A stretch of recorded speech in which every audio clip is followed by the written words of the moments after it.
আসসালামু আলাইকুম এভরিওয়ান। আশা করি আপনারা সবাই ভালো আছেন। শীত কিন্তু প্রায় চলে এসেছে, আর শীত মানে হরেক রকমের পিঠার আয়োজন। এত পিঠার মাঝে চিতই পিঠা তৈরি করা হবে না তা কি করে হয় বলুন। তাই আপনাদের জন্য ফ্রোজেন চালের গুঁড়া দিয়ে চিতই পিঠা তৈরির রেসিপি নিয়ে হাজির হলাম। আশা করি রেসিপিটি কাজে আসবে। তাহলে মূল রেসিপিটি শুরু করা যাক। এখানে ফ্রোজেন চালের গুঁড়া নেওয়া হয়েছে, আর এই চালের গুঁড়া 5 মিনিট আগে ফ্রিজ থেকে নামিয়ে নেওয়া হয়েছে। নামানোর পর চালের গুঁড়ার যে বড় বড় চাকাগুলো ছিল সেগুলো একটু ভেঙে নেওয়া হয়েছে। এই চালের গুঁড়া তৈরি করার জন্য সিদ্ধ চাল ও আতপ চাল ব্যবহার করা হয়েছে। সিদ্ধ চাল ও আতপ চাল আগে পানিতে কতক্ষণ ভিজিয়ে রাখা হয়েছে, তারপর পানি ঝরিয়ে চালগুলো ব্লেন্ড করে নেওয়া হয়েছে। এরপর চালের গুঁড়াগুলো ফ্রোজেন করা হয়েছিল। চিতই পিঠা তৈরি করার জন্য 6 কাপের মতো চালের গুঁড়া নেওয়া হচ্ছে। এরপর প্রায় 3 কাপের মতো পানি দেওয়া হয়েছে, আর এই পানিগুলো একসাথে দিবেন না, অল্প করে পানি দিয়ে চালের গুঁড়াটি একটি চামচের সাহায্যে মিক্স করতে হবে। এখানে প্রায় 3 কাপের মতো পানি লেগেছে, আপনাদের এর চেয়ে কম বেশি লাগতে পারে।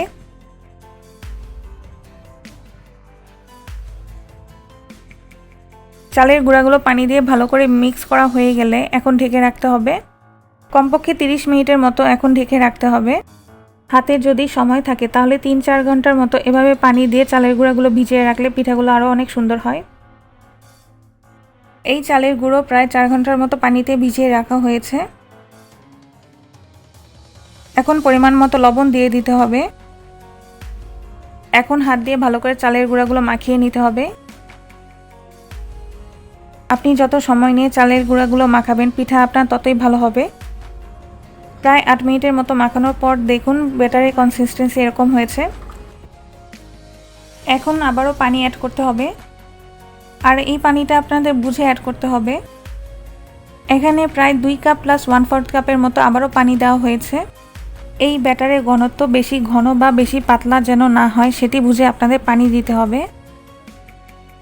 দেখুন আমাদের ব্যাটারের কনসিস্টেন্সি এরকম হয়েছে। আপনারা যদি বেশি নরম পিঠা খেতে চান তাহলে কুসুম গরম পানি ব্যবহার করবেন। এখন চিতই পিঠা তৈরির শাঁসটি চুলার উপর বসিয়ে দিব, আর শাঁসটি খুব ভালোভাবে গরম করে নিতে হবে। আর একটি জিনিস খেয়াল রাখতে হবে, প্রথম থেকে শেষ পর্যন্ত চুলার তাপমাত্রা ঠিক সেম রাখতে হবে, তাহলেই চিতই পিঠা খুব সুন্দরভাবে হবে। এখন শাঁসের মধ্যে ভালো করে তেল ব্রাশ করে নিতে হবে। শাঁস যখন ভালো মতো গরম হয়ে আসবে সেই পর্যায়ে ব্যাটার দিতে হবে।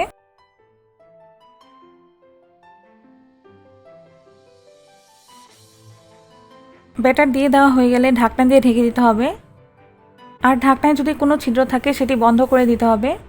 পিঠা তৈরির জন্য চুলার আঁচ এরকম রাখা হয়েছে, আপনারা ইচ্ছে করলে এর থেকে একটু কম রাখতে পারেন। 4 মিনিট পর ঢাকনাটা তুলে নিব, তারপর 10 সেকেন্ডের মতো অপেক্ষা করব।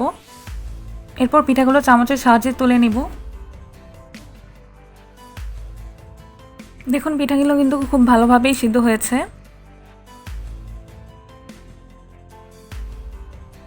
একইভাবে আরেকবার পিঠা তৈরি করে দেখানো হচ্ছে।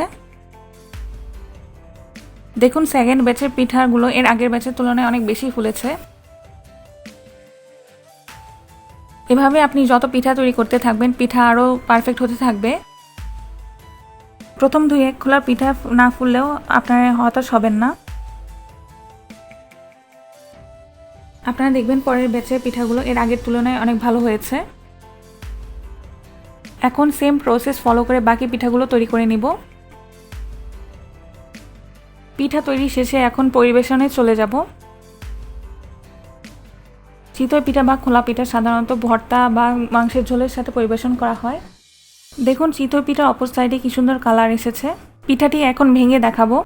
ভিতর দিয়ে দেখুন কি সুন্দর জালির মতো সৃষ্টি হয়েছে, আর ভালোভাবে সিদ্ধও হয়েছে। শীতের সময় চিতই পিঠা আর ঝাল ঝাল ভর্তা হলে কিন্তু খেতে অনেক মজা লাগে, আর যদি থাকে মাংসের ঝোল তাহলে তো কথাই নেই। আপনারা বাসায় এভাবে অবশ্যই ট্রাই করে দেখবেন। ভিডিওটি ভালো লাগলে চ্যানেলটিকে সাবস্ক্রাইব করবেন এবং ফেসবুক পেজে ফলো দিতে ভুলবেন না। আজ তাহলে এই পর্যন্তই। আল্লাহ হাফেজ।